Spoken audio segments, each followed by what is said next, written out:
persona que está siendo emplazada con esa acción tenga que tener estas garantías, estos derechos. Es decir, que hay un debido procesamiento de esa persona. Si no tiene un abogado defensor de libre elección, procurará que tenga un defensor público. Si es que ha accionado de una manera y que la respuesta del ente judicial es una decisión manifiestamente arbitraria, incluso podrá recurrir en favor de ella. Eso lo vamos a explicar seguramente más adelante.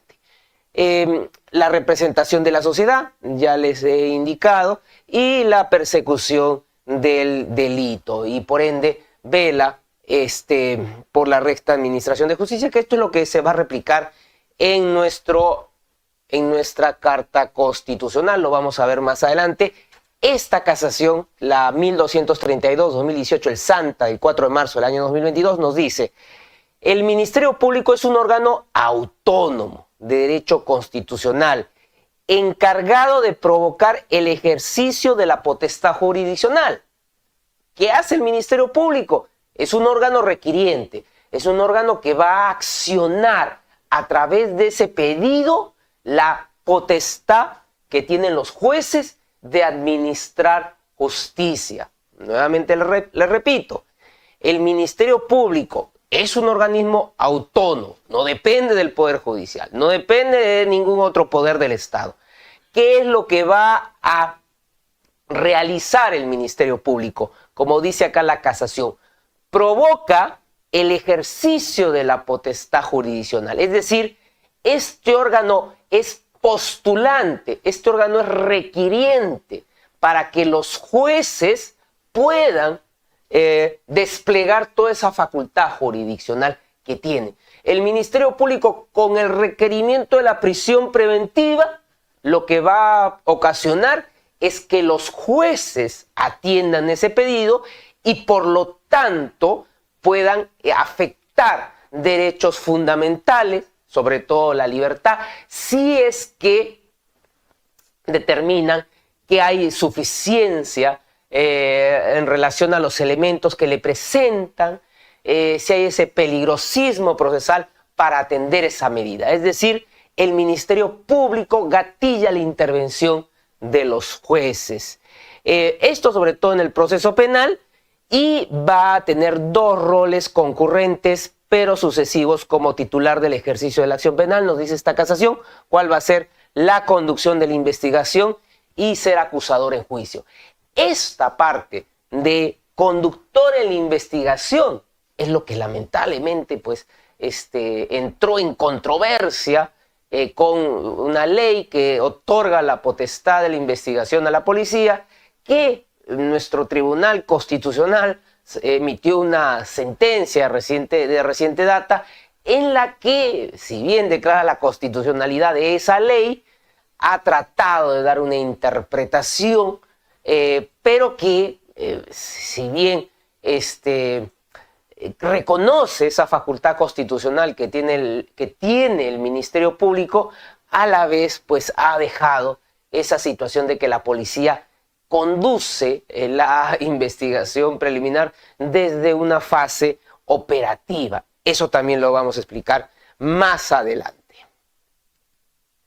Y acá está la Constitución, es lo que yo les había indicado, ¿no? Nuestra ley orgánica del Ministerio Público es antigua, del año 81. La Constitución política, bueno, antigua, pero también del año 93. Y vamos a encontrar la previsión del Ministerio Público tanto en el artículo 158, 159 y 160. Y lo que establece la ley orgánica lo vamos a encontrar en la Constitución Política del Estado. ¿Por qué? Porque nos va a indicar de que el Ministerio Público ejerce la defensa de la legalidad y los intereses públicos tutelados. Es decir, nuevamente el Ministerio Público va a ser quien represente a la sociedad cuando ésta se ha visto afectada, cuando han vulnerado esos bienes jurídicamente protegidos, afectaron la vida de una persona, pues tendrá el Ministerio Público la representación de la sociedad porque se ha vulnerado, se ha afectado un bien, un interés que es importante para la colectividad. El número 2 dice, vela por la recta administración de los órganos jurisdiccionales y por la recta administración de justicia. Y a veces suceden pues esas controversias, ¿no? ¿Cómo es que un fiscal puede velar por la recta administración de justicia si en materia de la justicia penal se entiende que son partes, ¿no? Me gustaría ir a la pizarra y tal vez ahí les voy a explicar con una mejor descripción. Cuando hablamos de la justicia penal, ¿no? Del proceso penal, en buena cuenta, siempre ubicamos al fiscal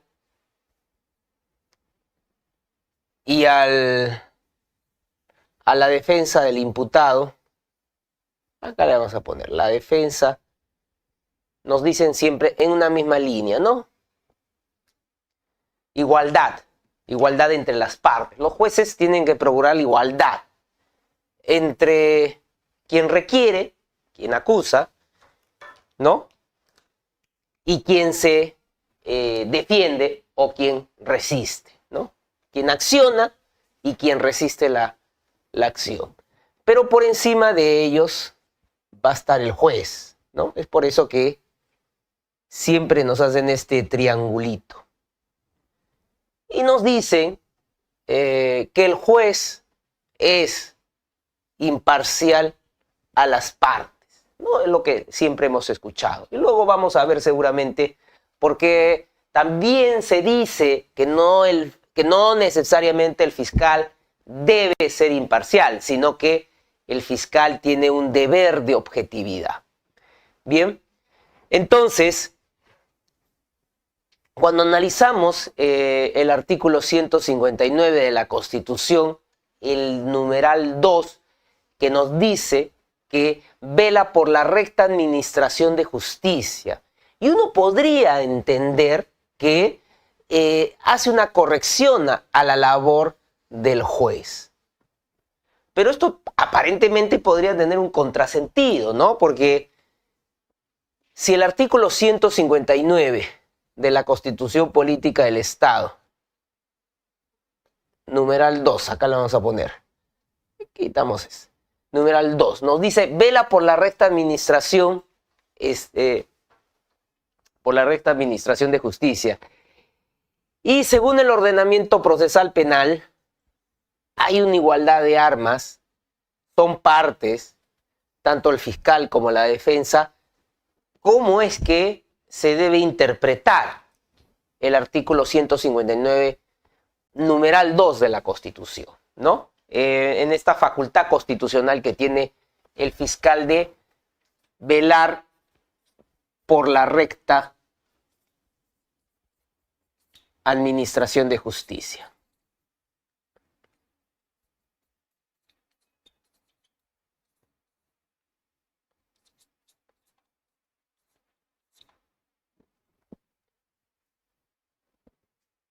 Acá está, ahí lo corrijo.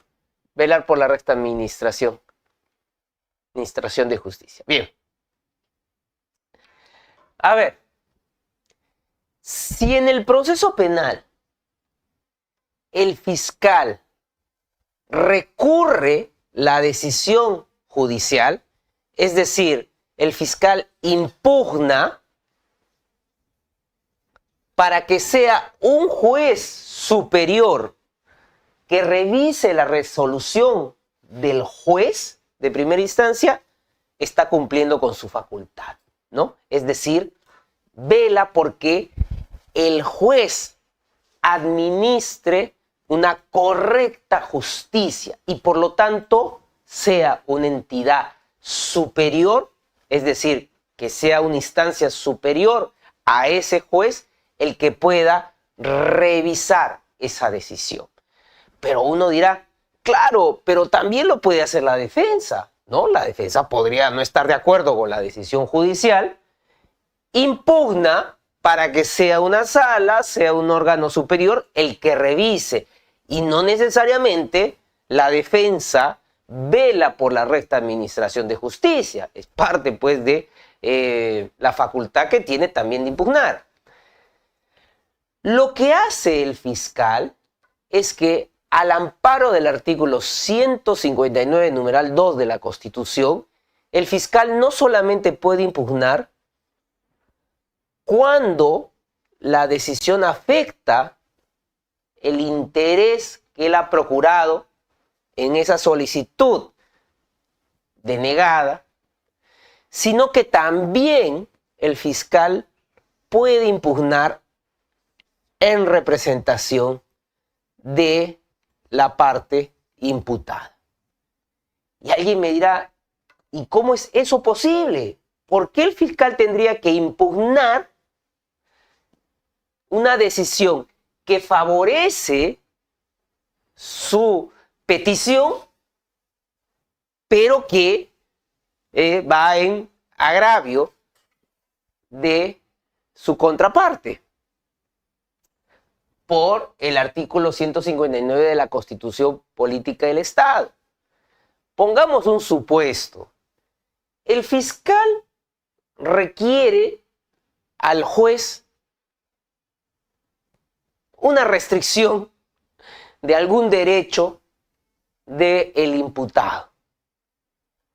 El juez ampara esa restricción a través de un auto, pero ese auto es carente de toda motivación. Es decir, es una decisión arbitraria. Entonces, el fiscal, al ser velador por la recta administración de justicia, no puede quedarse conforme a una decisión judicial que es arbitraria, que afecta una garantía constitucional como es una motivación judicial. Por lo tanto, si la defensa del imputado, pongamos el supuesto, no ha recurrido, porque puede suceder, el fiscal puede, en representación precisamente de la defensa de los derechos de los ciudadanos, para velar por la recta administración de justicia, recurrir, ¿no? Recurrir esa decisión que, si bien no afecta su petición, afecta una debida motivación, una garantía que le asiste al imputado, ¿no? Ustedes me dirán, ¿ha ocurrido eso en ya los varios años que tenemos de nuestro actual ordenamiento procesal penal? No muchas veces, yo diría muy pocas. Yo recuerdo alguna que ocurrió hace muchos años, ¿no? En una ciudad del distrito judicial de Ica, en donde la fiscalía presentó una impugnación porque el auto que había recibido del juez, que si bien le concedían lo que había peticionado, era una decisión pues que afectaba la garantía de la motivación judicial. Y en ese orden, la fiscalía o ese fiscal en aquel momento consideró oportuno impugnar. ¿Cuál es el agravio que esbozó? La garantía judicial de no haberse motivado esa decisión, pero su legitimidad amparada en el artículo 159, numeral 2, es decir, velar por la recta administración de justicia.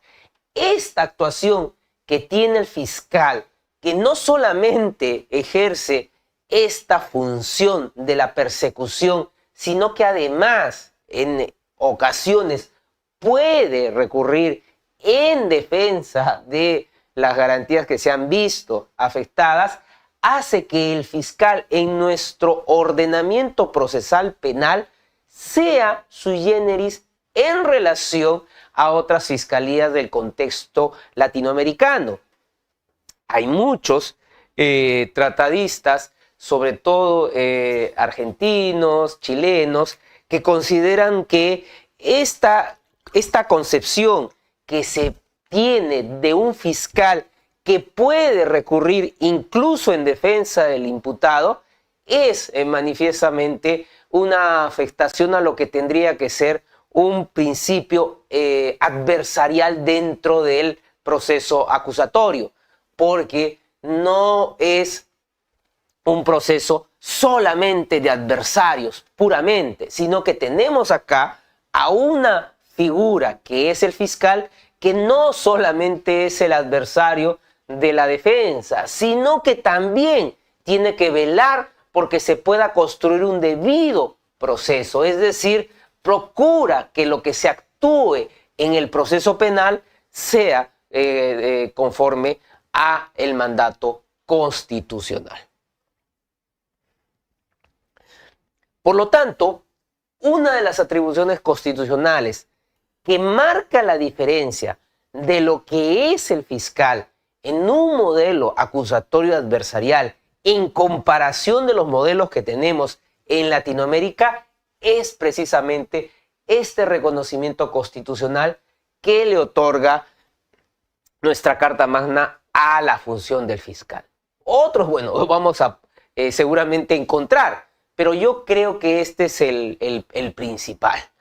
Otro, y bueno, ya que estamos acá en la pizarra, vamos a aprovechar cuál es otro reconocimiento que nos da el marco constitucional a la labor del fiscal, y que vamos a encontrar una cierta discrepancia nuevamente con el ordenamiento procesal penal, ¿no? Y la igualdad de armas.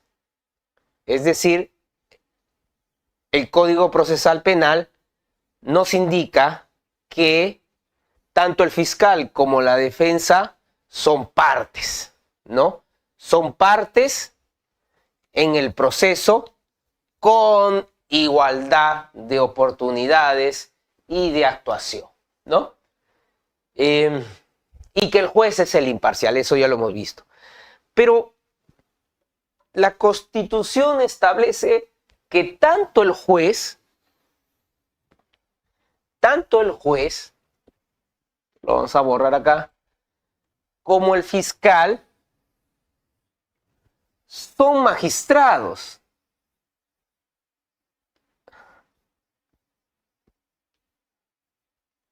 Son magistrados. Y tienen los mismos derechos y obligaciones. Esto puede tal vez sonar una situación que no es tan trascendente para el proceso penal, pero vamos a entender que tiene una lógica que va más allá del ordenamiento de un proceso acusatorio. Cuando decimos que tienen los mismos derechos y obligaciones, implica que el ingreso a la carrera de la magistratura, ya sea en el rubro de la fiscalía o en el rubro judicial, se va a realizar a través del mismo procedimiento de selección. ¿Quién se va a encargar de organizar y llevarlo a cabo? La Junta Nacional de Justicia, ¿no? Otro organismo constitucionalmente autónomo que forma parte del sistema de administración de justicia. Es decir, la Junta Nacional de Justicia va a seleccionar a los magistrados fiscales titulares a través de un concurso público de méritos.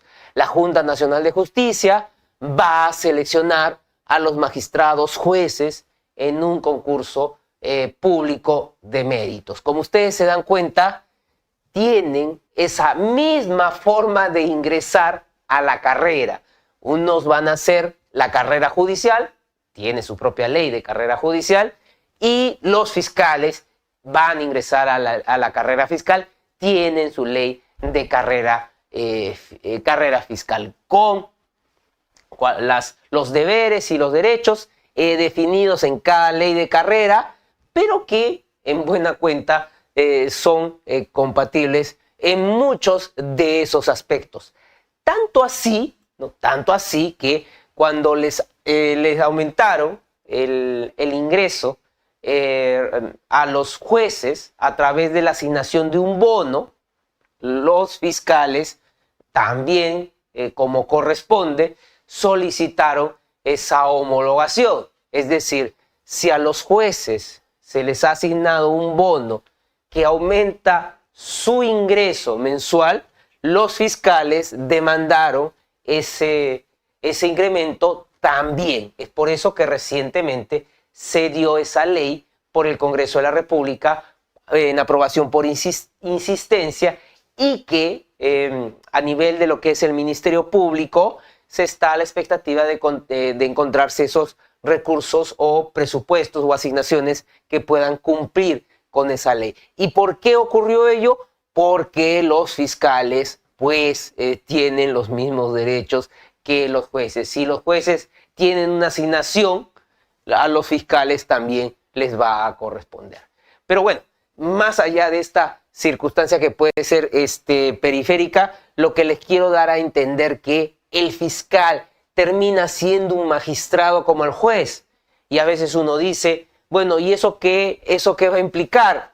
Bueno, va a implicar que no necesariamente pues el fiscal termina siendo una parte equivalente con la defensa, sino que el fiscal, al ser un magistrado, al tener este reconocimiento constitucional, vamos a ver de que, y ya lo ha dicho el Tribunal Constitucional, las actuaciones que realiza la Fiscalía durante la conducción de la investigación se presumen que son constitucionales, ¿no? Presunción juris tantum, es decir, se presume que lo que realiza el fiscal en la investigación está dentro del marco de la Constitución y la ley.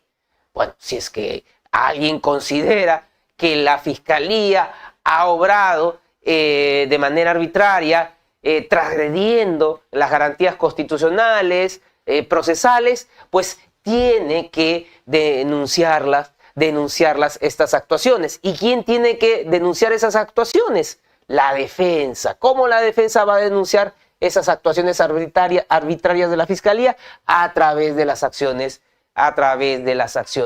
de tutela. Es decir, vía tutela recurre al juez para decirle: las actuaciones que está realizando el fiscal no están de acuerdo al marco constitucional y legal, y por lo tanto recurra a usted, juez, para que pueda ordenar que el fiscal corrija o subsane esa actuación.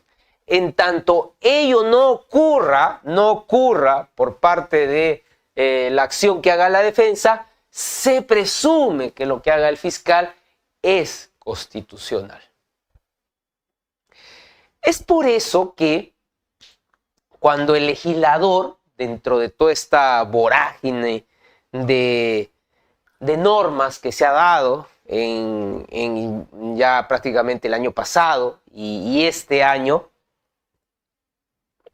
que ha cambiado no solamente normas sustantivas, sino sobre todo las normas adjetivas, las normas del proceso penal, afectando lo que tiene que ser pues la política, como el Estado quiere combatir el crimen, ¿no? El Estado quiere reprimir el delito. Bueno, dentro de esas normas se modificó el allanamiento, ¿no? Ahí les voy a comentar para que ustedes puedan entender esa dimensión constitucional que tiene el fiscal. Antes de la modificatoria que se da en lo que viene a ser el allanamiento, ¿qué es el allanamiento? Es un acto de investigación en el cual se van a restringir derechos. Derecho fundamental a la inviolabilidad del domicilio. ¿De acuerdo? Antes de esa modificatoria, ya les había indicado, el fiscal, como es un órgano requiriente, es un órgano postulante,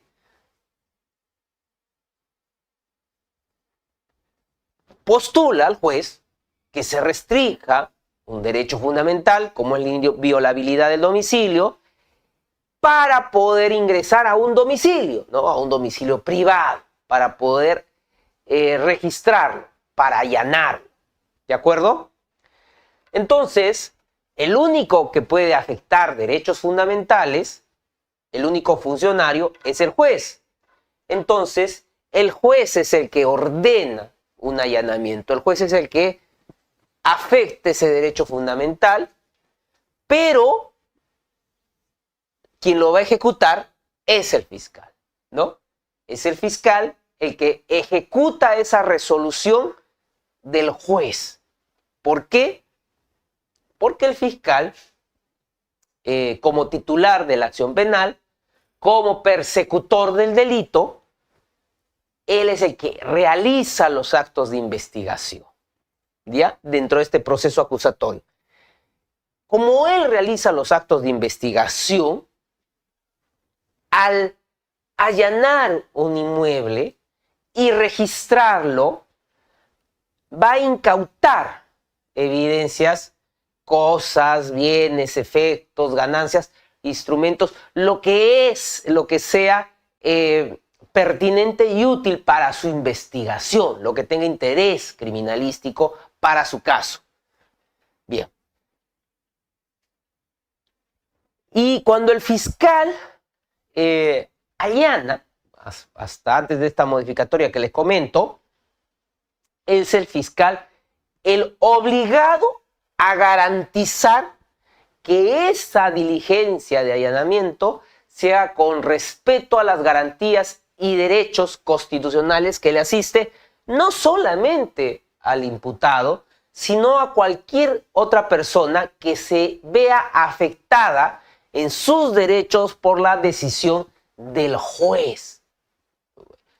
No necesariamente los investigados pueden ser allanados. También una persona que no es investigada, pero tiene cierta vinculación con el interés que tiene el Ministerio Público de poder investigar. Y eso lo hemos visto recientemente en estos casos que involucran al hermano de la presidenta.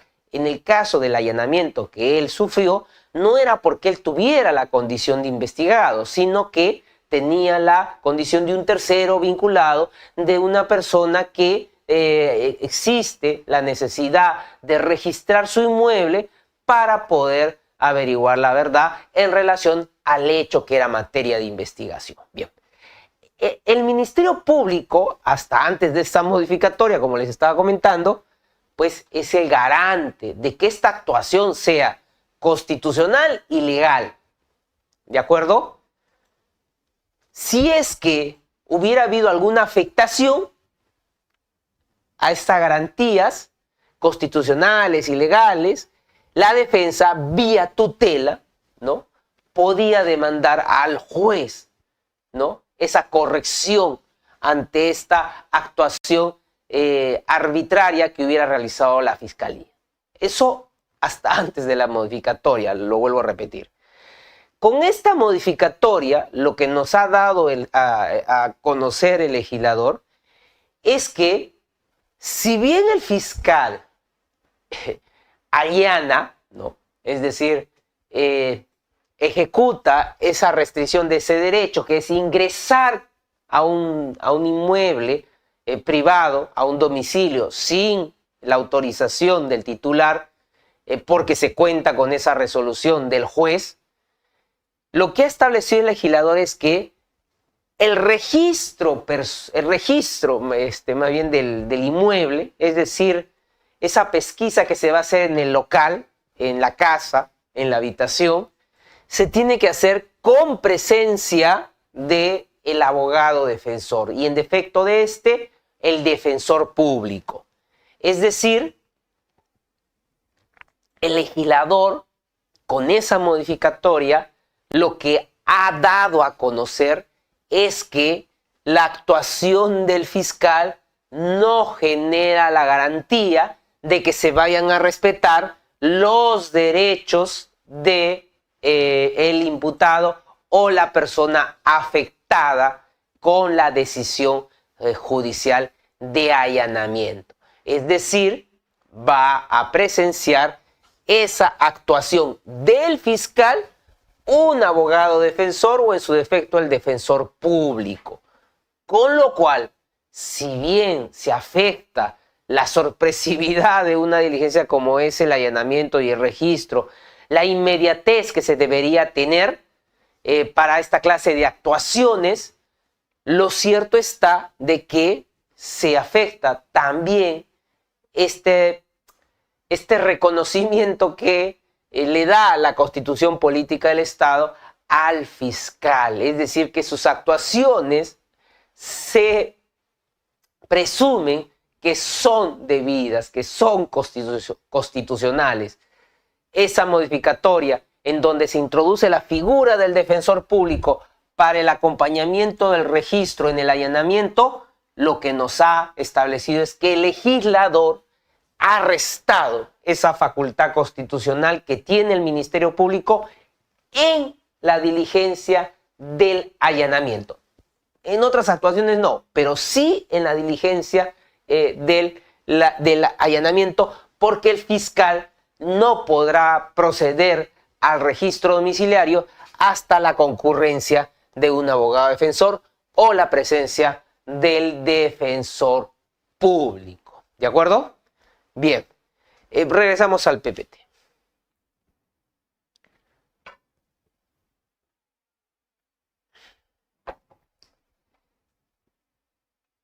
Dice el numeral 4, conduce desde su inicio la investigación del delito. Con tal propósito, la Policía Nacional está obligada a cumplir los mandatos del Ministerio Público en el ámbito de la función. Y eso es lo que ha generado, pues, recientemente el pronunciamiento del Tribunal Constitucional en relación a la ley que establecía que la policía conducía la investigación preliminar. Eso lo vamos a ver más adelante. Simplemente un breve comentario. Queda claro que la Constitución Política del Estado establece que el Ministerio Público es el conductor de la investigación del delito. Y eso es lo que se entiende en un modelo acusatorio de separación de funciones, distribución de roles. El juez juzga, el juez cautela, el juez ampara derechos. El juez es el tercero imparcial entre las partes. La fiscalía se encarga de la investigación y como se encarga de la investigación del delito, también acusa a quienes son responsables según la investigación que ha conducido o ha llevado la fiscalía. Pero cuando el legislador nos dice que además la policía va a conducir una parte de esa investigación, lo que en buena cuenta está desnaturalizando lo que es un principio fundamental de un proceso acusatorio o de un modelo acusatorio, que es la separación o definición de roles. ¿De acuerdo? Bien. La ley de carrera fiscal, la ley 30.483, ya nos acercamos, digamos, a un contexto más actual, nos vuelve a repetir, ¿no?, que el Ministerio Público es autónomo, independiente e imparcial y es un organismo constitucionalmente autónomo y realiza su labor de manera independiente y objetiva. Es decir, lo que les tiene que quedar claro es esta definición de que es un organismo autónomo, ¿no?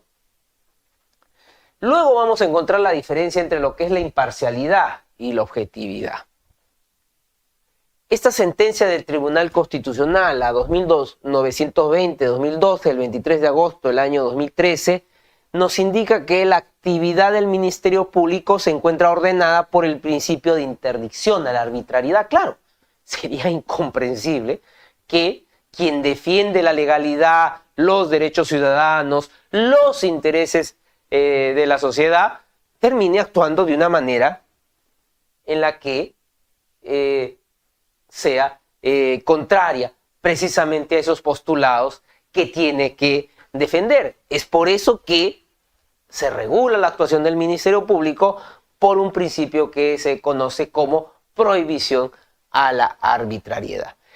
La sentencia 3379-2010 del 9 de marzo del año 2021 indica que estas facultades constitucionales del Ministerio Público se legitiman desde la perspectiva constitucional a través del pleno respeto del conjunto de valores, principios constitucionales y los derechos fundamentales de la persona. Es decir, como yo les había indicado, es posible que un fiscal pueda impugnar en favor del sujeto que está investigando, sí, siempre y cuando la resolución judicial que afecta a ese investigado pues sea manifiestamente inconstitucional, carente de todas garantías que le asiste a esa persona que están en la Constitución política del Estado. Una de ellas, por ejemplo, la garantía de la motivación de las decisiones judiciales. Imaginémonos que es una decisión en la que no hay motivación, o hay una aparente motivación, y esa decisión termina afectando derechos fundamentales de dicha persona. Pues el Ministerio Público se fundamenta sus facultades constitucionales por el respeto precisamente de los derechos fundamentales de la persona humana. Y el investigado, como el agraviado, son en buena cuenta personas que les debe asistir estas garantías, estos derechos que establece el marco constitucional. Y luego tenemos directivas ya que pueden guiar las actuaciones, como la directriz sobre la función de los fiscales, ¿no?, de Naciones Unidas, que establece que los estados deben garantizar que los fiscales puedan ejercer sus funciones profesionales, intimidación, hostigamiento, injerencia. Lo vamos a ver ahorita en una sentencia de la Corte Interamericana. Y los fiscales deben actuar con firmeza, imparcialidad, prontitud, respeto y proteger la dignidad humana. ¿De acuerdo? Que es en buena cuenta cómo se ha construido, ¿no?, el Ministerio Público desde el marco de la Constitución, el respeto a la persona, el respeto a sus derechos y garantías. Esta sentencia quisiera así analizarla. Es del 24 de noviembre del 2024, reciente. Es dictada por la Corte Interamericana en el caso Casanina versus Perú. A ver, les cuento de qué trata este caso. Resulta que Casanina era un fiscal provisional que trabajaba en Ayacucho, y que la Fiscalía de la Nación, sin mayor expresión, decide removerlo de su cargo, ¿no? Entonces, dicho fiscal consideraba que había habido una actuación arbitraria por parte de la Fiscalía de la Nación. Por eso que escuchamos en estos días, cuando en la Fiscalía el titular de la entidad tiene que reconocer que no se puede remover a un fiscal sin mayor expresión, sin mayor motivación, sin mayor justificación, ¿no? A un fiscal que está en el ejercicio de una función titular, obviamente es asignado a esa plaza vía concurso.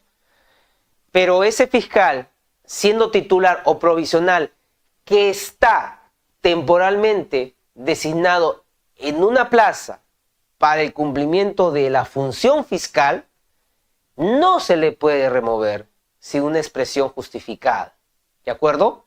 Bueno, eso ocurrió en el caso del fiscal Casanina y recurrió varias instancias, y a nivel nacional, pues todas las instancias le fueron adversas.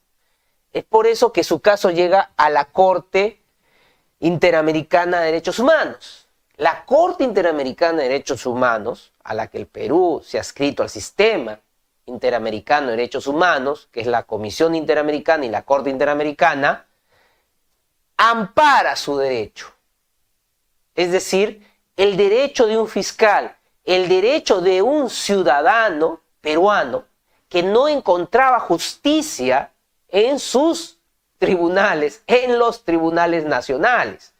Por eso que escuchamos con mucha preocupación cómo quienes actualmente tienen el poder político en nuestro país, el poder público, nos quieren sacar del sistema interamericano de derechos humanos, nos quieren sacar de la jurisdicción de la Corte Interamericana.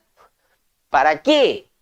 Para luego de el copamiento institucional en el sistema de administración de justicia, no se pueda recurrir a una instancia que está más allá del propio designio y decisiones que quienes puedan controlar a las instituciones del sistema de justicia y no puede haber mayor oposición, como sucede en regímenes como fue el inicio de la Venezuela de Chávez o la Nicaragua actual.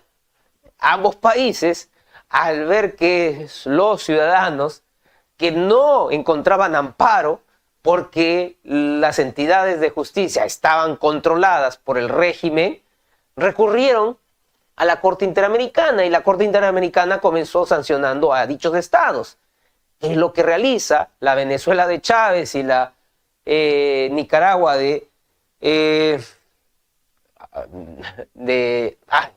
se me fue el nombre del presidente en este momento, Ortega. ¿Qué es lo que hicieron? Denunciar al sistema interamericano y salirse del sistema interamericano de derechos humanos. Esa actuación de gobiernos dictatoriales, autoritarios, es lo que lamentablemente nos quieren vender como una fórmula o una solución a problemas como es la inseguridad ciudadana, una situación que es bastante riesgoso que se pueda aceptar. Bueno, esta sentencia de la Corte Interamericana de Derechos Humanos, el caso Casanina versus Perú, indica que el fiscal tiene garantías y que para poder realizar esa labor en su cargo, tiene que ser protegido ante las presiones externas que ponen en riesgo esa independencia y objetividad con la que tiene que realizar su labor, porque su labor genera represalias por las decisiones que llevan, que asumen y conlleva violación, obviamente, a su independencia. En buena cuenta, lo que voy a explicar es lo siguiente. La labor del fiscal pues va a generar que haya una reacción. Cuando el fiscal investiga delitos graves, investiga el poder que permite que estas actividades generen esos delitos graves.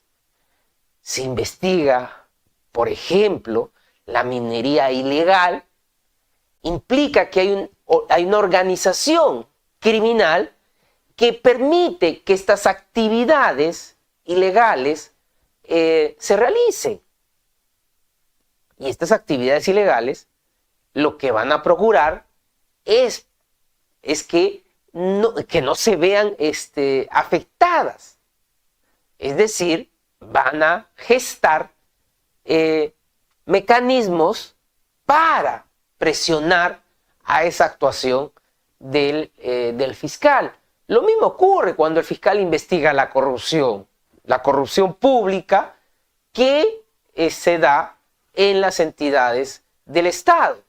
Si el fiscal investiga a personas en la función pública que tienen poder público, que tienen el poder para, pues, generar condiciones que pueden afectar la labor de la fiscalía.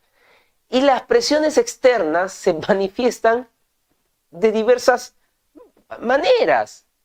desde lo que podemos ver en los medios de comunicación, por ejemplo, esa es una forma de manifestación de presión externa, porque comienza los medios a cuestionar, por ejemplo, la idoneidad del fiscal y le dicen, y sacan diversas publicaciones solicitándole al fiscal de la nación, por ejemplo, que retire ese fiscal. Entonces, es una manifestación de presión. Otra forma de ejercer presión sobre la labor fiscal son denuncias disciplinarias, procesos disciplinarios o denuncias penales y procesos penales, que sean obviamente injustificados. No es que el fiscal no pueda ser sujeto a una investigación disciplinaria o a una investigación penal, pero si son manifiestamente inverosímiles, calumniosas, lo que queda claro es que lo que se está buscando es presionar desde dentro de la institución al fiscal. Porque hay un riesgo que ese fiscal pueda sufrir una sanción disciplinaria, por ejemplo, que lo separen del cargo. O penal, pues que le puedan abrir un proceso penal con la consecuencia suspensiva de su cargo, incluso con la imposición de una pena. Entonces, esto que la Corte Interamericana advierte indica que eso afecta esa independencia que tiene que tener el fiscal, porque la labor del fiscal, el rol que desempeña el fiscal, en buena cuenta es enfrentarse a un poder criminal que puede tener diversas manifestaciones. La organización del Ministerio Público, bueno, va a tener esta misión, visión y valores que en buena cuenta recoge lo que establece la Constitución Política del Estado y su ley orgánica. La estructura de la Fiscalía, tal vez para que lo puedan entender, según lo que establece la Constitución Política del Estado, es representada por la Fiscalía de la Nación. Es decir, los fiscales supremos titulares, que son seleccionados por otro órgano constitucionalmente autónomo, que es la Junta Nacional de Justicia, eligen entre ellos a quién los va a representar y representar a la institución, es decir, al fiscal de la Nación.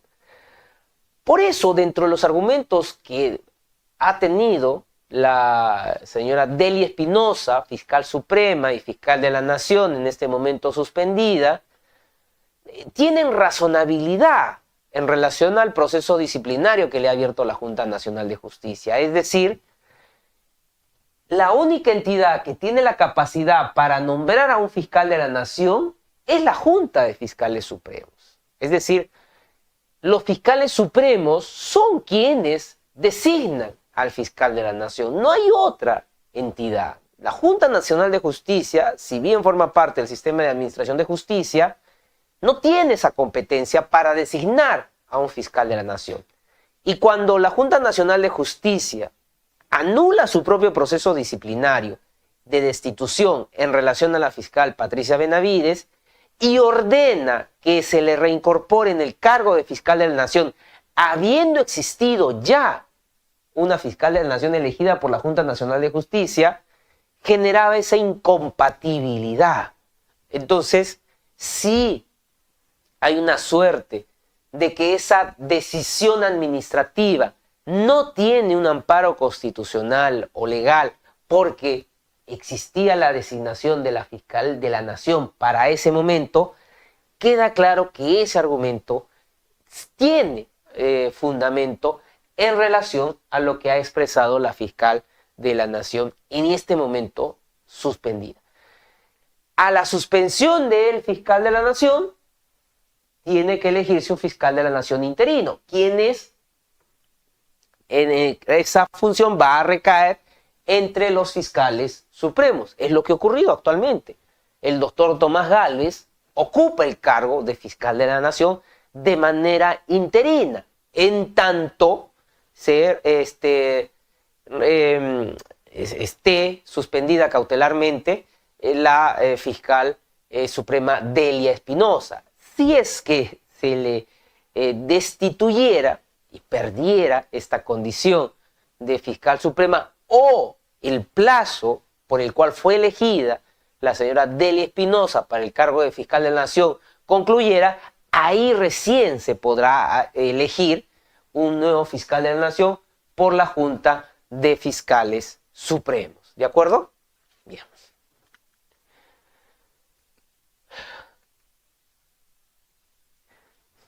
El control disciplinario, antes del año 2019, estaba dentro de las funciones de la Fiscalía. Es decir, un fiscal supremo asumía la Fiscalía Suprema de Control Interno y se encargaba de lo que era el control disciplinario.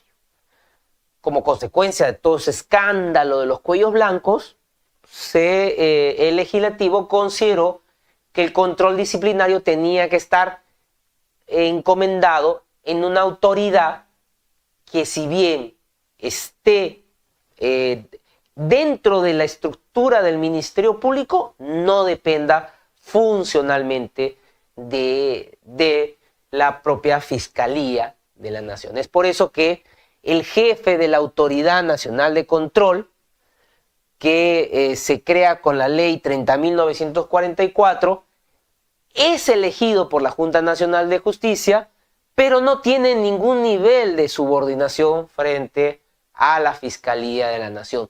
Tanto así que no es considerado fiscal, por lo menos esa es la categoría que se le ha dado al jefe de la Autoridad Nacional de Control, quien por las investigaciones penales que se viene llevando contra él, la fiscal de la Nación estableció que no tiene esa condición de fiscal supremo y por lo tanto no tiene esas prerrogativas que del cargo le asistiría para que sea investigado como un alto funcionario. Y dentro de la Autoridad Nacional de Control, lo que van a ver son fiscales de control. Los fiscales de control sí van a estar sometidos a estas obligaciones, a estos derechos que establece la ley de carrera fiscal. Es decir, son fiscales cuya especialidad es el control disciplinario.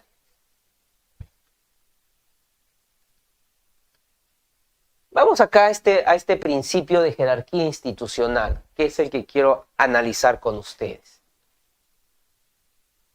Hemos visto un poco la estructura jerárquica del Ministerio Público y yo les he señalado la Fiscalía de la Nación, los fiscales supremos, las fiscalías superiores y las fiscalías provinciales, ¿no? Como una primera línea, una segunda línea y una tercera línea, o el estamento más alto, el estamento supremo de lo que viene a ser el Ministerio Público.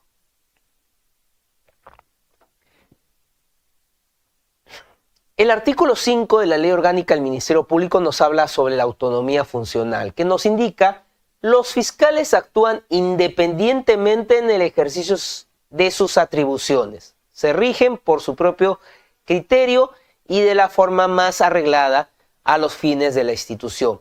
Y son un cuerpo jerárquicamente organizado que deben sujetarse a las instrucciones que puedan impartirle sus superiores, ¿no? Entonces, es la base legal. Vamos a la pizarra para que lo puedan entender.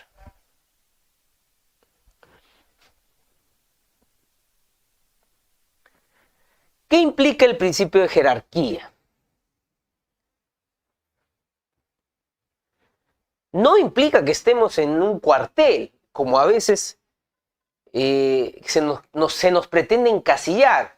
Yo escuché incluso a un abogado muy conocido que defiende casos de alto voltaje, decir que prácticamente este principio de jerarquía es como acuartelarnos dentro de el Ministerio Público y que los de inferior grado pues tienen un deber de obediencia castrense a sus superiores. Incluso llegó a afirmar que ni derecho fundamental a la libertad de expresión se tenía un fiscal. Situaciones absurdas, ¿no? Que prácticamente son seguramente de países en los cuales el Estado de Derecho simplemente es de apariencia. Bueno, vamos a poner el supuesto de un fiscal superior y un fiscal provincial, ¿no? Que es lo usual que podemos encontrar prácticamente a nivel nacional. Hay una relación de jerarquía, ¿verdad? El fiscal superior, jerárquicamente, es superior a un fiscal provincial, ¿verdad? Es un superior en jerarquía, su superior jerárquico. Pero no es que el fiscal superior le diga al fiscal provincial,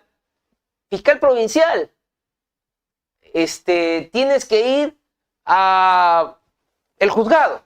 No, así no, a eso no se entiende por el principio de jerarquía. Eso es lo más absurdo que se puede dar. Cada quien tiene la autonomía en el campo de su actuación.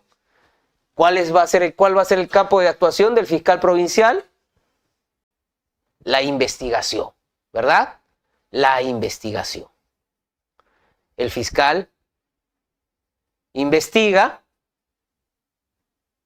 y durante el desarrollo de los actos de investigación, el fiscal superior no lo puede llamar y decirle, fiscal provincial, he tomado conocimiento que tienes que realizar un registro en la casa de Juan. No, eso es más bien interferir en la autonomía que tiene el fiscal provincial. No, entiendo que en ningún lugar del país ocurrirá eso. Hace algunos años entendía eso, tal vez. Pero el día de hoy, ni siquiera un fiscal supremo se atrevería a llamar a un fiscal provincial. Diferentes son actuaciones de coordinación, eso lo vamos a explicar. Pero una injerencia indebida, una interferencia a la función de un fiscal, es una falta muy grave. De acuerdo. Entonces, el fiscal provincial investiga. ¿Y cuándo es que interviene el fiscal superior? Cuando la ley lo autoriza. Pongamos el supuesto de que esta investigación, el fiscal la archiva. Dispone el archivo de la investigación. Y el denunciante no está de acuerdo. Entonces, ¿qué ocurre? Se eleva la carpeta. El denunciante presenta su recurso de elevación de actuados y se eleva la carpeta al fiscal superior. Es en este momento, con la elevación, que el fiscal superior recién tiene la competencia sobre esa investigación. Recién es en ese momento que el fiscal superior puede revisar esa investigación. No es cuando el fiscal provincial está investigando. Es en este momento que el fiscal superior revisa esa investigación por el recurso de elevación de actuados y tiene dentro de sus posibilidades ordenarle. Acá ya le ordena.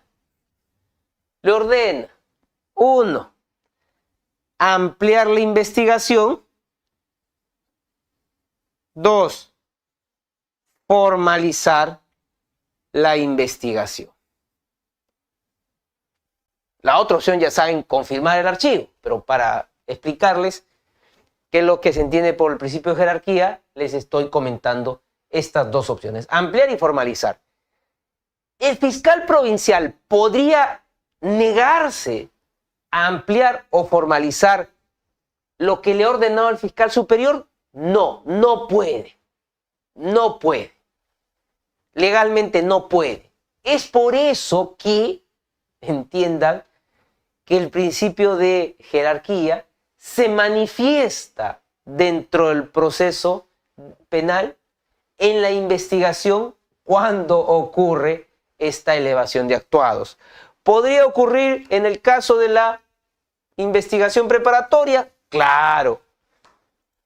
El fiscal provincial sobresee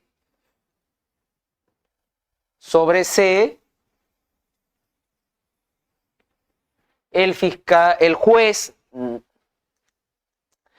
lo eleva al fiscal superior en consulta cuando no está de acuerdo y el fiscal superior ordena a otro fiscal provincial, le vamos a poner al fiscal provincial 2, que acuse. ¿Puede este otro fiscal provincial que no conoció la investigación decirle al fiscal superior que él no va a acusar? No, legalmente no puede. Incurriría en una falta grave en relación a la orden que le ha dado el fiscal superior.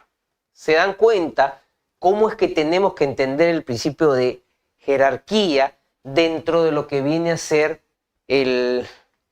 la actuación dentro de la investigación? Ahora les voy a explicar en relación a lo que viene a ser la actuación más de gestión, más de cuestiones generales y no específicas. Los fiscales provinciales tenemos fiscales superiores coordinadores. Sobre todo en las fiscalías especializadas, en las fiscalías corporativas, vamos a encontrar fiscales coordinadores, ¿no? Y el fiscal coordinador pues va a tener varios fiscales provinciales, varios fiscales adjuntos. Y entre ellos, seguramente, va a haber mecanismos de coordinación.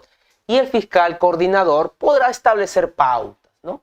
Por ejemplo, que los documentos se reciban hasta cierta hora, siempre y cuando esté dentro de lo que haya dispuesto la Fiscalía de la Nación, que se realicen los turnos probablemente de lunes a viernes, o con relevos los sábados y domingos, o que se atienda al usuario en un determinado ambiente de las instalaciones, es decir, lo que tiene que ver con la gestión propia del despacho, no con la toma de decisión que tiene que tener el fiscal provincial.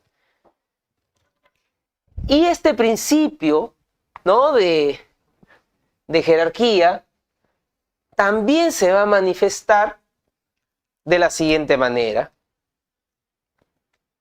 con las directivas que adopte la Fiscalía de la Nación. Es decir, la Fiscalía de la Nación, por ejemplo, puede emitir y ha emitido instructivos, directivas. Por ejemplo, recepción de denuncias. Vamos a ponerle un supuesto. Hay un instructivo de recepción de denuncias. Es decir, la Fiscalía de la Nación señala: las denuncias se reciben y si hay sospecha inicial, se debe asignarle un número de carpeta y se forma un expediente fiscal en donde se van a comenzar a agregar la documentación que se recibe como consecuencia de esa investigación.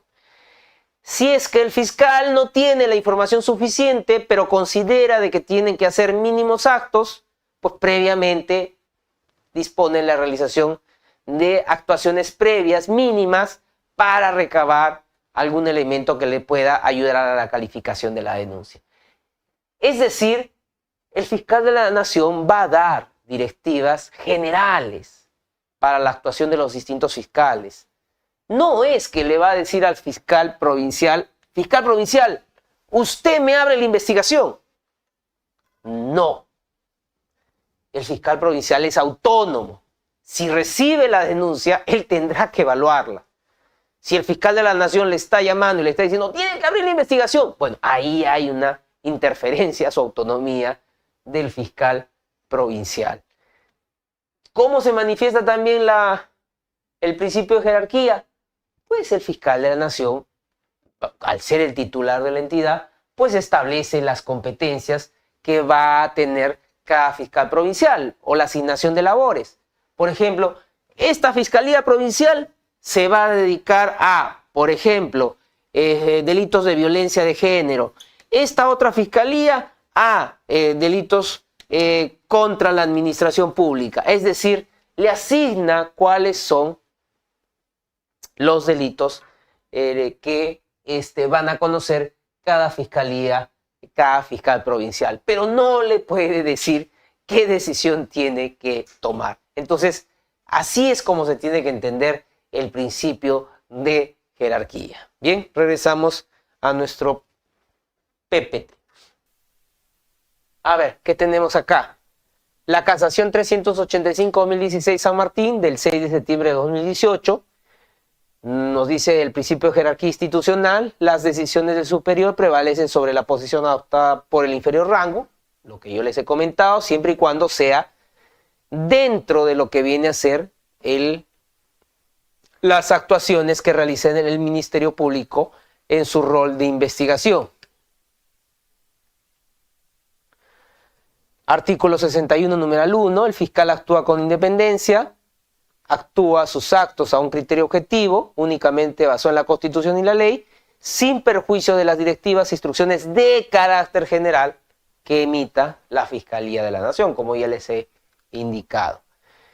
La sentencia del Tribunal Constitucional a 1536-2018, que nos habla que el principio de jerarquía no anula la autonomía del fiscal de menor jerarquía en el ejercicio de sus funciones, lo que también les he venido señalando.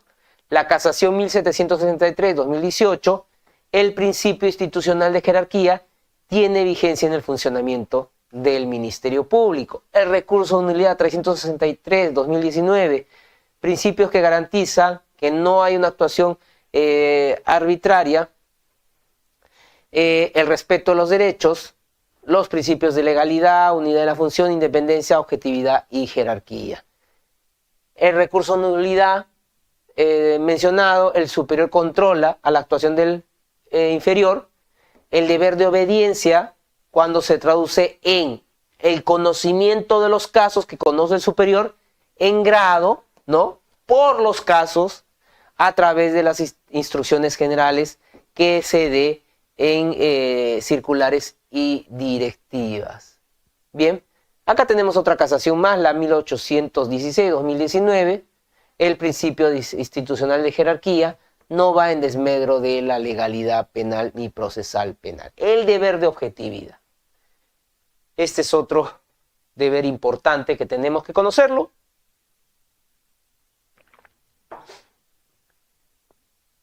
Yo les había indicado de que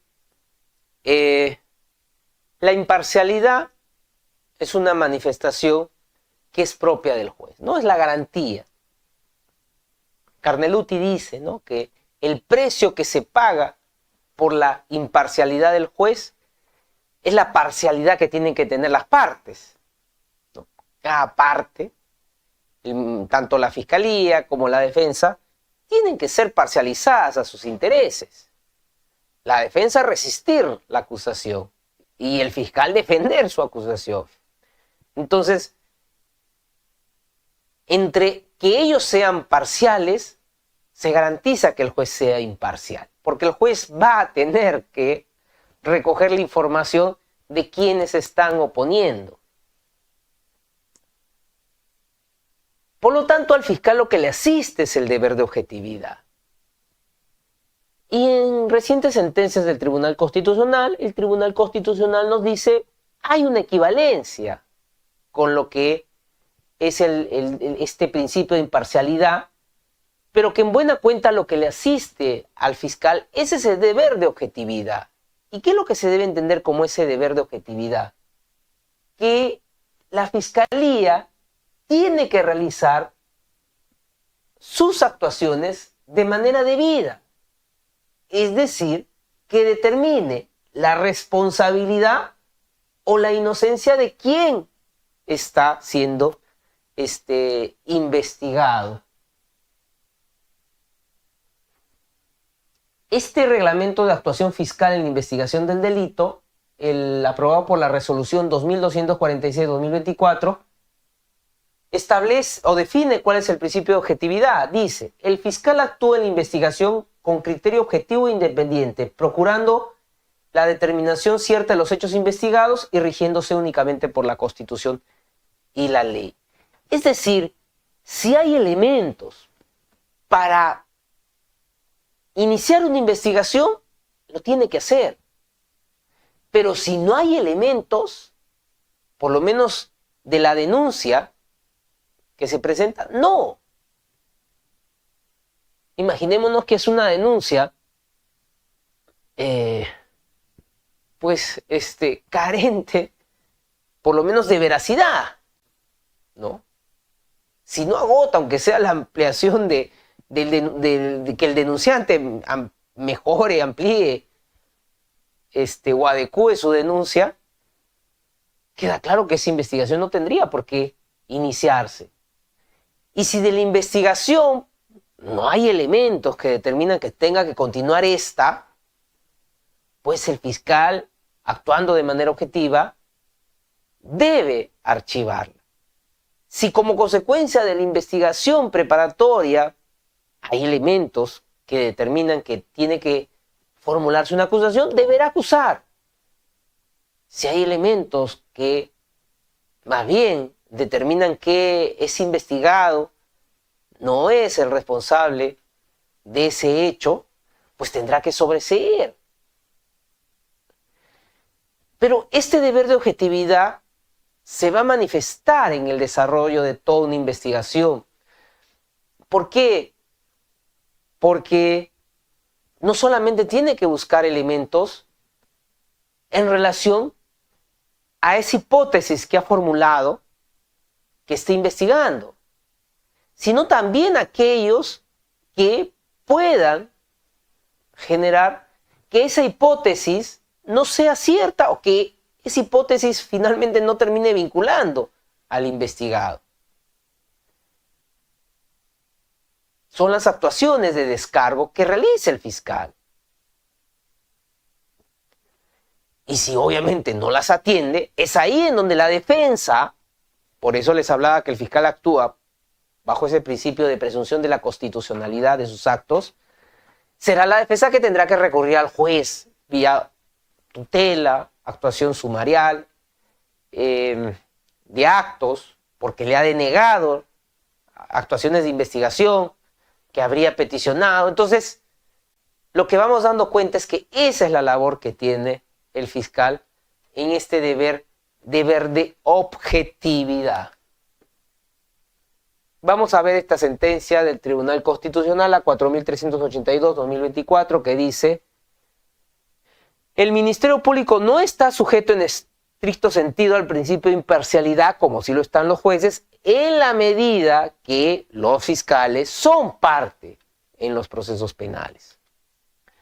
La sentencia 3245-2010, que dice: en cuanto a la actividad fiscal, se parte de la presunción de constitucionalidad y legalidad de los actos de investigación del Ministerio Público esta es una presunción juris tantum en la medida que ella puede ser desvirtuada. Es lo que les he venido diciendo reiteradas veces en esta presente sesión. Es decir, los actos del Ministerio Público se presumen pues que son constitucionales. El fiscal es un representante del Ministerio Público. El Ministerio Público es un organismo constitucionalmente autónomo con reconocimiento constitucional. Se entiende que además tiene un proceso de selección por parte de otro órgano constitucionalmente autónomo como es la Junta Nacional de Justicia. Por lo tanto, se presume que lo que hace el fiscal es una actuación debida, es una actuación correcta. Si no lo hace correctamente, puede ser desvirtuada. ¿Quién lo va a desvirtuar? La defensa, ¿no? La defensa tendrá que plantear esas acciones de tutela ante el juez. El recurso de apelación 207-2022 que establece en este procedimiento se utilizó un material investigativo cuya legalidad ha de presumirse salvo prueba en contrario. ¿Ves? Vean, se presume salvo que haya prueba en contrario. El despacho fiscal, en buena cuenta, es esto. Ya pasamos a la labor que tiene el fiscal provincial, los fiscales adjuntos y los asistentes. Y se rige, y lo había indicado, por la ley de carrera fiscal a 30.483. Hay una resolución de la Fiscalía de la Nación 2968-2019, clasificador de cargos. Es decir, nos dice que los fiscales son funcionarios públicos. ¿Qué es un funcionario público? Quien tiene la capacidad de decisión. ¿Quién no tiene la capacidad de decisión? Los servidores públicos. Los servidores públicos operativizan las decisiones de los funcionarios públicos de los fiscales, el asistente de función fiscal y el asistente administrativo. Acá ya vamos a ver esto que yo les había hablado de la ley 32.130. Es decir, esta ley que el Tribunal Constitucional señaló que es una ley constitucional luego de que se interpusieran las acciones de inconstitucionalidad en relación a que la ley 32.130 establecía que la investigación preliminar del delito está a cargo de la Policía Nacional del Perú, ¿no? Que era contrario a lo que establecía la Constitución Política del Estado, que el fiscal conduce la investigación. Esto lo vamos a resolver en la pizarra. Vamos a borrar acá nuestra pizarra y vamos a hacer un breve esquema para poder entenderlo. Bueno, sabemos que las etapas del proceso penal son 3. Acá lo voy a poner pequeñito para tener espacio, ¿no? El juicio oral, ¿no? La etapa intermedia o de saneamiento y la etapa de la investigación, ¿no? La investigación preparatoria o la investigación preparatoria.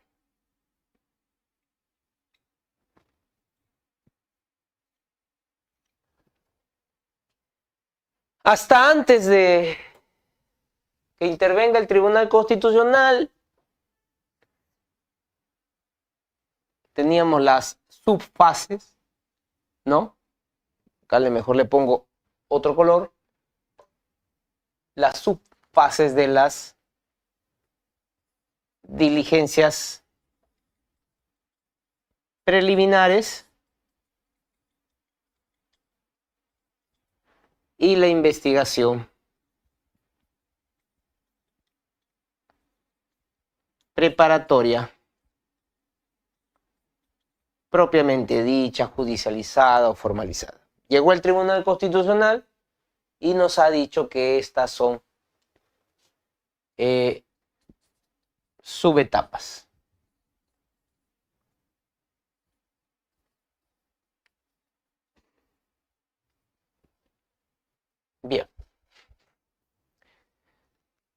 El marco constitucional, ¿qué es lo que nos dice?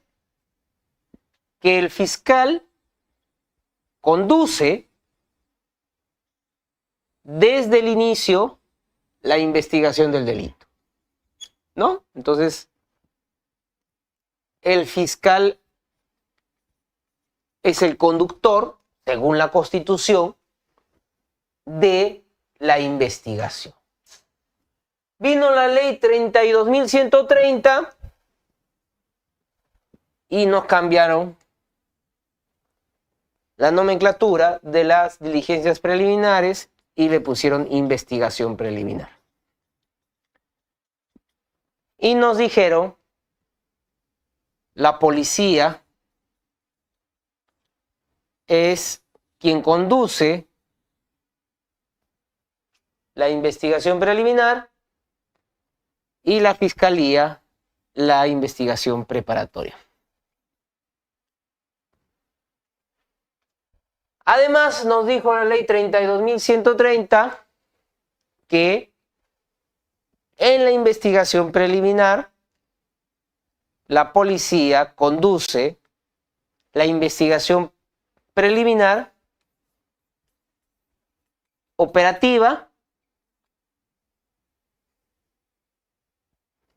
y el Tribunal Constitucional, cuando le dio la constitucionalidad o el reconocimiento constitucional, nos dijo que la Fiscalía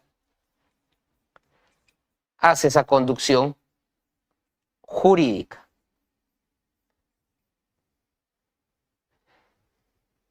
Es decir, para que ustedes me puedan entender,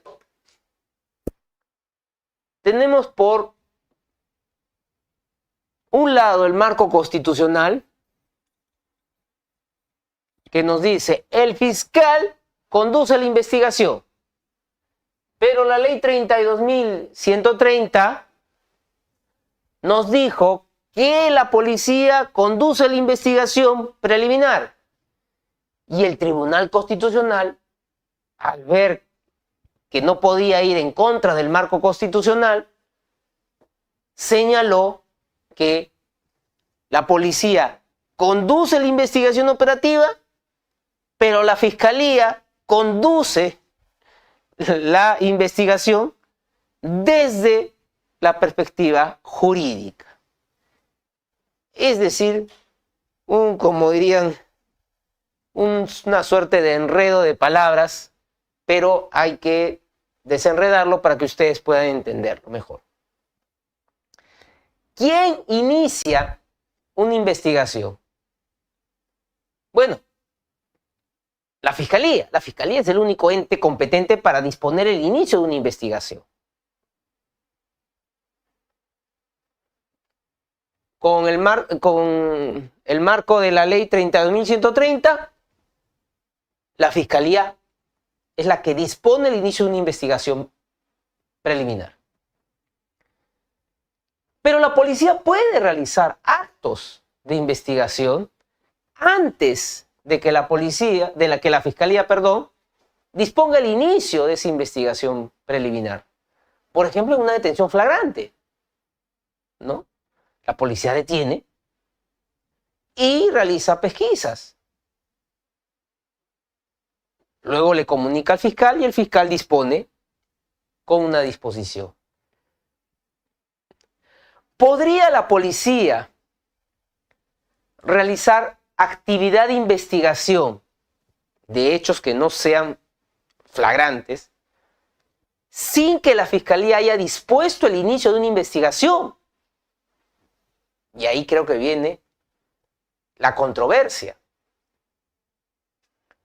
Queda claro que la Fiscalía es quien ordena que se abra una investigación, es quien tiene una llave para que se abra esa puerta de lo que viene a ser ya un proceso penal. La policía podría realizar actos de investigación de un hecho que no es flagrante. A mi entender, no. ¿Podría estar realizándolo la policía actualmente? Va a depender de la Fiscalía. Porque si la fiscalía recibe el producto de la policía que se traduce en un informe policial y no ha habido de por medio la decisión de la fiscalía de haber ordenado el inicio de una investigación, nos queda claro que ahí ha podido haber afectaciones al marco constitucional y por ende las garantías y derechos que le asisten a toda persona. En esta aparente ambigüedad de roles que se ha puesto, queda claro que la fiscalía es la que ordena que se inicie una investigación, que se amplíe una investigación, que se archive la investigación, que se formalice la investigación. La policía no. Pero ¿qué pasa si la policía, en la actuación de su función de investigación, afecta a derechos? Y el investigado, a quien se le ha afectado a los derechos, recurre en tutela ante un juez. ¿El juez a quién va a llamar para que sea emplazado con esa tutela y defienda la investigación? No a la policía, pues la policía no es el sujeto en el proceso, es el auxilio que tiene la fiscalía. A quien va a llamar es a la fiscalía, al fiscal. Y el fiscal es el que tendrá, pues, que defender su posición o la posición de la investigación frente a esa posible afectación de los derechos y garantías que ha sufrido el investigado. Por lo tanto, lo que la policía realiza lo tiene que defender judicialmente la fiscalía. Lo que realiza la policía no tiene esta presunción de constitucionalidad ni legalidad. Ya lo hemos visto en sentencias del TC. ¿Cómo se garantiza que la actuación de la policía es la debida? Bueno, para el imputado, con la presencia de su abogado, queda claro. Pero para la víctima, para el agraviado, ¿cómo sabemos que la actuación que realizó la policía es la debida? La constitucional y legalmente debida. Por eso la fiscalía es la que va a tener que controlar esa actuación de investigación de la policía. Como ustedes se están dando cuenta, esta modificatoria que se dio a quien conduce la investigación preliminar, pues ha generado pues que se hable ya de dos fases, o más bien dos caras de la investigación preliminar, tanto una operativa como una jurídica. Regresamos al PPT. Bueno, hubo una resolución de la Fiscalía de la Nación, la 2246-2024, que establece cómo iba a ser esta conducción jurídica de la investigación. Esta casación 1611-2019, que nos decía pues que la estrategia de investigación adecuada la decidía el fiscal. Él buscaba una mayor eficacia en la lucha contra el delito. Esta resolución de la Sala Especial que establece que demanda una intervención pronta del Ministerio Público o la Policía, pero que hay supuestos que no se presentan en toda clase. Es decir, queda claro que la policía podrá investigar un delito de sangre, un delito violento, pero un delito contra la administración pública lo veo bastante difícil. La progresividad de la acción penal implica el progresivo conocimiento que tiene la Fiscalía sobre el hecho, es decir, para que una sospecha simple, una sospecha inicial, se eleve al cargo de una sospecha reveladora y una sospecha suficiente. Ya sabemos, una sospecha reveladora para formalizar y una sospecha suficiente para acusar. En esta apelación 42-2023 se indica de que el principio de progresividad pasa por distintas etapas, no se exige que se tenga certeza de la imputación, sino un alto grado de probabilidad. Y llegamos a este punto para ceder el uso, si es que hubiera algún tipo de preguntas o comentarios para poder atenderlos. Quedo a disposición de la organización. Muchísimas gracias, doctor José Domingo Pérez, por esta magnífica ponencia y en esta medida, estimados participantes, vamos a pasar rápidamente a la ronda de preguntas. Como es la primera sesión, es menester mío poder indicarles un poco el tema de la especificidad de las preguntas que tienen que ser absolutas en esta sesión. Recuerden los lineamientos de la ronda de preguntas que hemos contemplado en la sección del chat. Por favor, recuerden que toda pregunta debe ser redactada con claridad para poder ser leída y respondida. Recuerden que las preguntas deben centrarse estrictamente en el tema expuesto. Las que se aborden un tema distinto serán agendadas para una sesión correspondiente del programa. Se dará preferencia a las preguntas académicas concretas sobre el tema por encima de las consultas de índole personal. En esta medida, estimados participantes, recuerden que también no solamente pueden realizar su pregunta por el chat de la sesión, como ya lo han contemplado algunos colegas, sino también pueden realizarla, en este caso, por levantando la mano en la plataforma de Zoom, en la parte inferior, para darles el uso de palabra correspondiente. En esta medida vamos a pasar a la primera pregunta, nos dice el doctor Luis Alberto Sanz. Doctor, buenas noches, saludos desde la ciudad de Jaén. Consulto, ¿se podría interponer demanda de amparo por la vulneración a la tutela jurisdiccional efectiva contra una disposición de Fiscalía Superior que declara infundada la elevación de actuados? A ver, el amparo va a proteger todos los derechos que no protege el habeas corpus, y a través de una alegación, por ejemplo, de una falta de motivación, siempre y cuando la vía se haya agotado. Es decir, ya no hay una posibilidad dentro de una vía ordinaria para poder cautelar un derecho. Ese sería el supuesto, que no sé si lo que debo entender es que ya contra la decisión del fiscal superior, pues no se puede interponer, porque esta decisión que ha adoptado el fiscal superior es una suerte de segunda instancia de lo que se ha resuelto en una primera instancia, que es la Fiscalía Provincial. Se entiende que quien considere que deba ir a una vía constitucional es porque está alegando que no ha habido un respeto a una garantía constitucional, que es la debida motivación.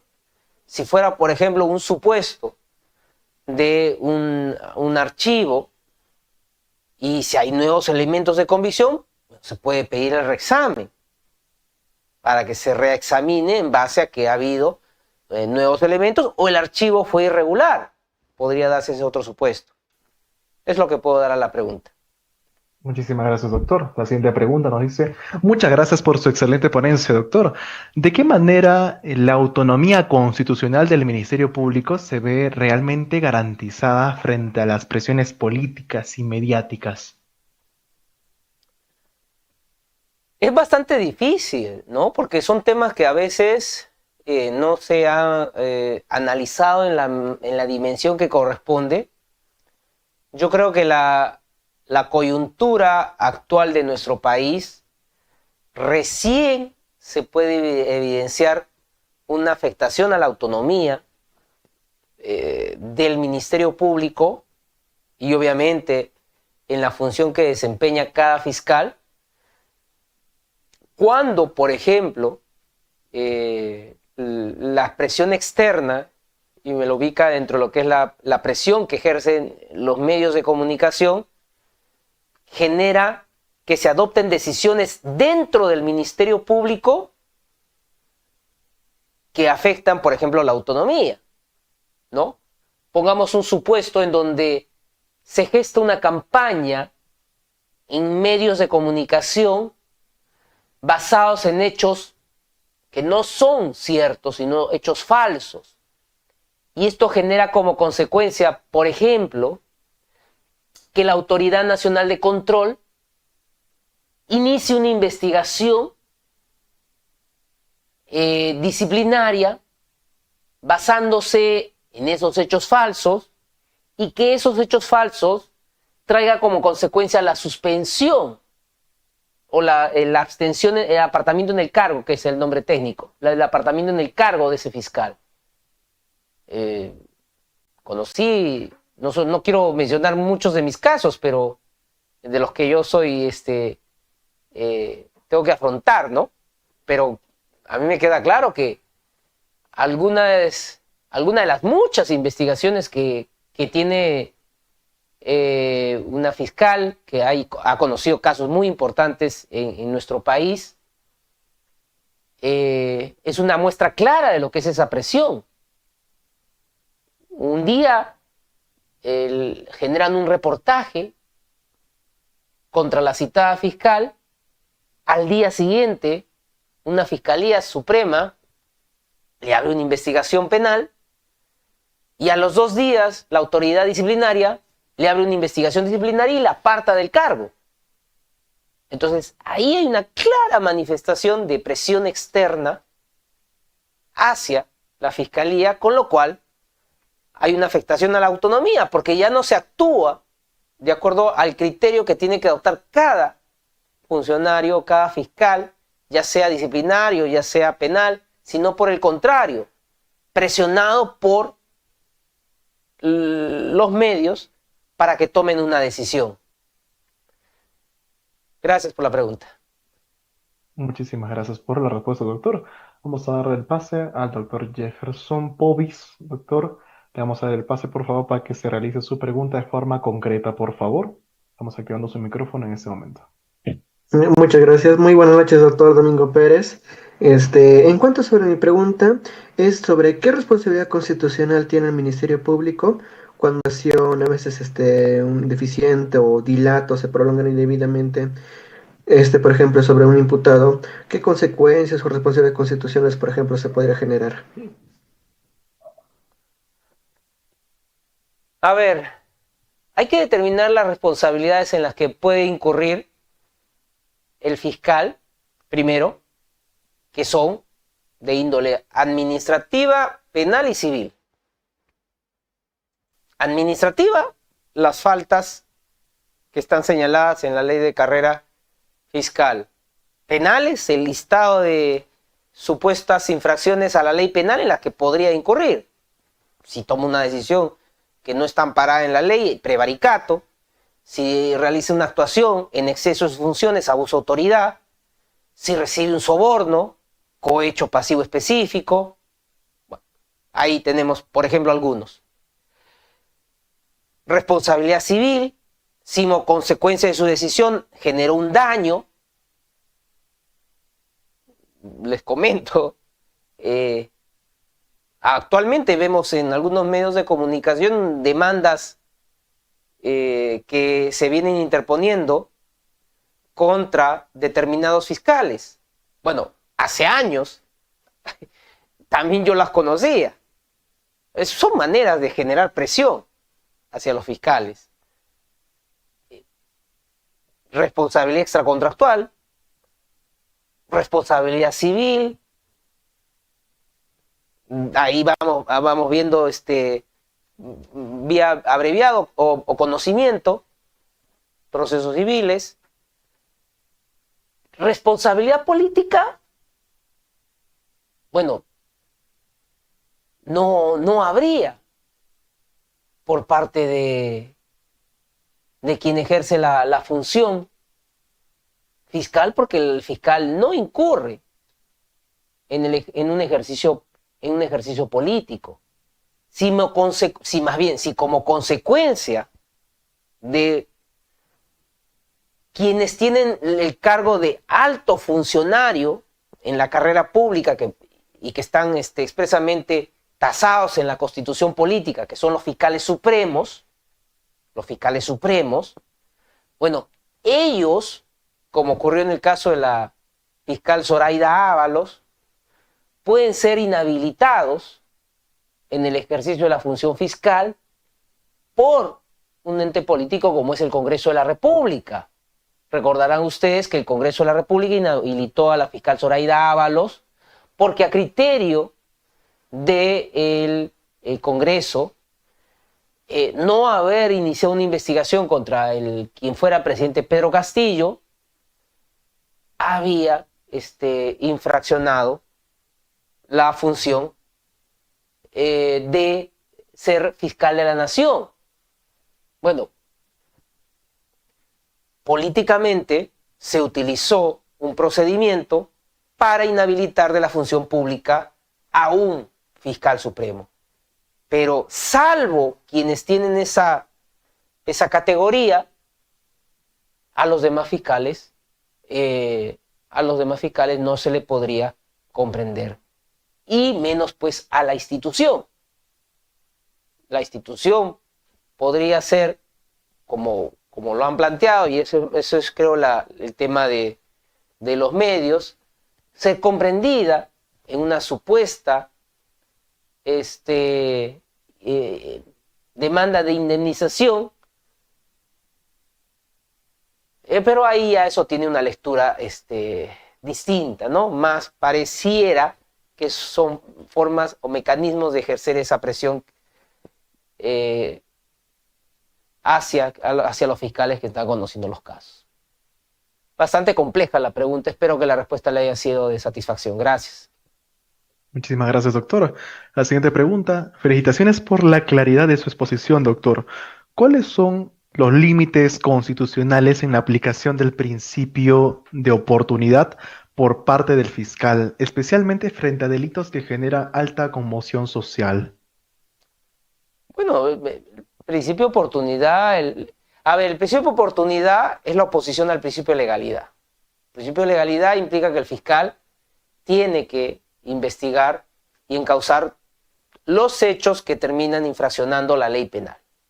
Por el principio de oportunidad, en lo que está tasado en el propio ordenamiento procesal penal, el fiscal no continúa con la investigación porque ha considerado que ese mecanismo que implica el principio de oportunidad permite que se pueda restituir el bien que ha sido lesionado o puesto en peligro. Pero si el hecho genera pues una gravedad, es un delito grave, es un delito que genera una conmoción social, queda claro que la aplicación del principio de oportunidad no sería procedente. Gracias.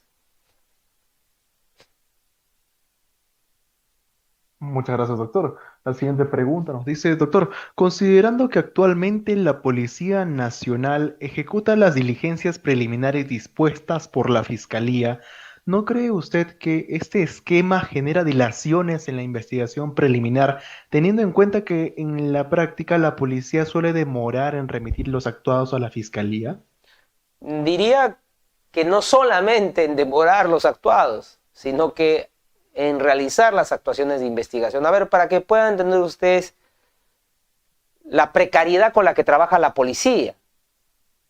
La policía, cuando hay un hecho de atención social, va a dejar las carpetas fiscales en las dependencias policiales para atender ese hecho que demanda la presencia policial. Y esto lo podemos ver sobre todo en distintas ciudades del país. Si es que hubiera una protesta social de dimensiones importantes, seguramente los policías que están llevando carpetas fiscales estarían acompañando al personal policial que se dedica a ver estos hechos que afectan a la tranquilidad, a la propiedad pública, privada. ¿Por qué se ha dado esta ley? Queda claro, para afectar en algo la actuación de la Fiscalía. Más tiene un contenido político que una finalidad para mejorar las investigaciones. Queda claro de que se ha legislado mucho en contra de la propia fiscalía, y esta ley habilitaría para que la policía pueda realizar actos de investigación sin un conocimiento oportuno que pueda tener la fiscalía. Y ese es el riesgo. El riesgo es que hayan investigaciones que puedan ser selectivas, direccionadas, o que finalmente no tengan resultados adecuados, con lo que se puede generar marcos de impunidad altos. Gracias. Muchas gracias, doctor. La doctora Joana nos dice, buenas noches, doctor. ¿Es posible que un juez absuelva al acusado por un defecto en imputación fiscal?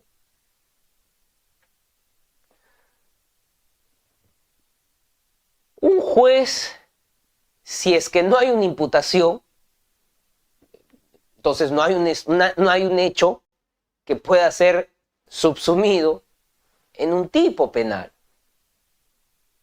Es decir, si hablamos de la teoría del delito,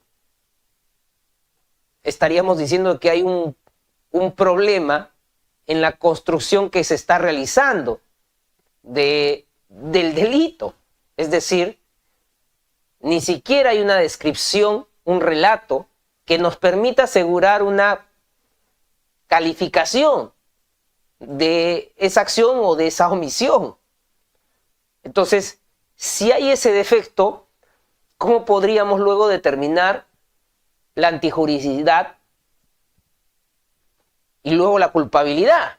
Entonces, a mí me queda claro que vendría en una absolución. Gracias. Muchas gracias, doctor. Vamos a dar el pase a la penúltima pregunta. El doctor Víctor, le estamos activando su micrófono, doctor, para que revise su pregunta de forma concreta, por favor.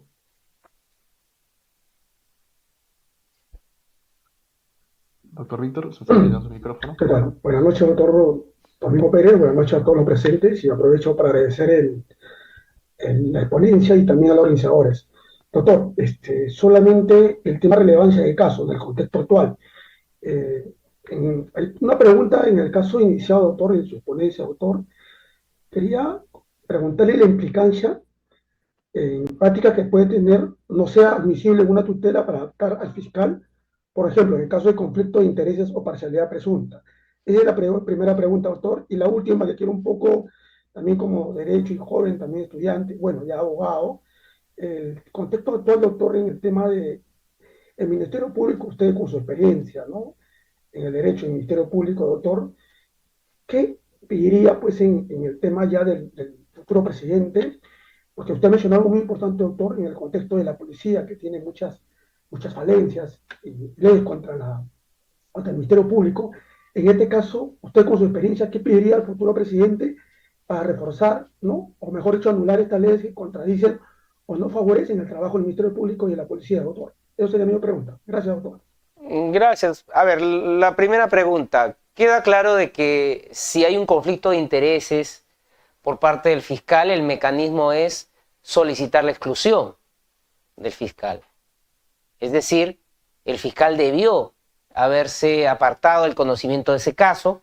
Si no lo hace, solicitar la exclusión ante el fiscal superior.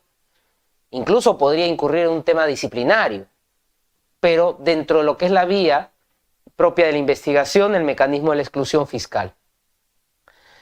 ¿Qué debería realizarse según la pregunta, que es una pregunta oportuna, atendiendo que estamos próximos a una coyuntura electoral y que seguramente dentro de las ofertas electorales que se hagan, mucho va a tener que tener relación con la situación de inseguridad que vive nuestro país actualmente, y esto es una consecuencia no del Ministerio Público, es una consecuencia de quienes finalmente han dictado las leyes. A ver, las leyes son los instrumentos, las herramientas, las armas que tiene el juez, el fiscal, para combatir el crimen. Pero ni jueces ni fiscales dan las leyes. Quienes dan las leyes son quienes legislan, son los congresistas. Y si los congresistas dan, por ejemplo, una ley en la cual no hay efectividad de la pena, a los 4 años, por ejemplo, y la pena suspendida se ha elevado hasta los 5. Entonces, ¿qué es lo que nos queda claro? Nos queda claro que cuando un fiscal quiera requerir una prisión preventiva, la prognosis de penas pues tiene que ser superior a 5 años, con los cuales solamente entrarían los delitos a partir de 6 años para arriba.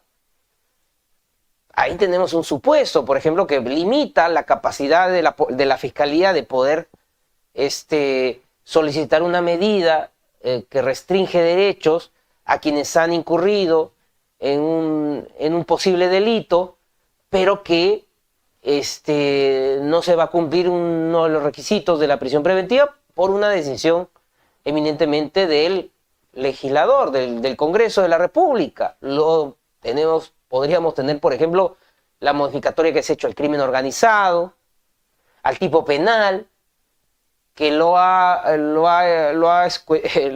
vuelto escueto en relación supuestamente a que sean actividades económicas, el tema de las interceptaciones de las comunicaciones, el tema de la prescripción de la acción penal. Es decir, nuestro Código Procesal Penal ya es un Código Procesal Penal reformado. ¿Y por qué se ha reformado en estos par de años? Por los legisladores.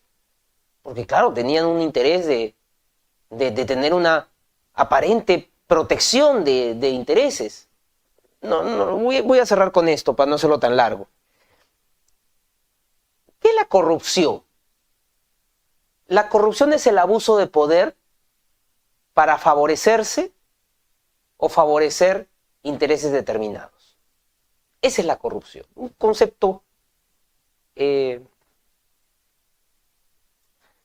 Banco Mundial, ¿no?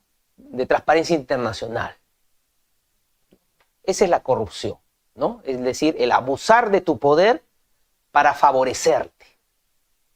Y queda claro que muchas leyes que se han dado en el Congreso han tenido ese propósito.